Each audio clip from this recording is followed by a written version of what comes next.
माननीय पोलीस अधीक्षक यांच्या सूचनेप्रमाणे आदेशाप्रमाणे कोल्हापूर आणि इचलकरंजी या दोन्ही ट्रॅफिक ब्रँच यांना आदेश देण्यात आले की शहरामध्ये जे मॉडिफाईड सायलेन्सर आहे, हे कंपनीचे सायलेन्सर नाही, जे मॉडिफाय करून लावलेले आहेत, त्यांचा आवाज हा मोठ्या प्रमाणावर होतो आणि असे जे युवक आहेत ते मोठे आवाज करत वेगाने शहरामध्ये अशा गाड्या चालवत असतात.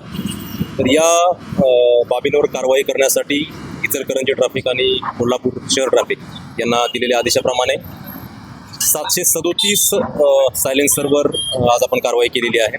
यामध्ये साधारणतः 1200 मोटरसायकल यांच्यावरही कारवाई झालेली आहे आणि साधारणतः 12 लाख रुपयाचा दंड या कारवाईमध्ये जमा झालेला आहे. शहरामधील जे सर्व वाहनधारक आहेत त्यांना आव्हान आहे की जे कंपनीचे सायलेन्सर आहेत तेच आपण वापरावे. या व्यतिरिक्त कुठलेही मॉडिफाईड सायलेन्सर जर असतील तर शहर विभाग, इचलकरंजी ट्रॅफिक यांच्याकडून अशाच प्रकारची कारवाई पुढे करण्यात येणार आहे.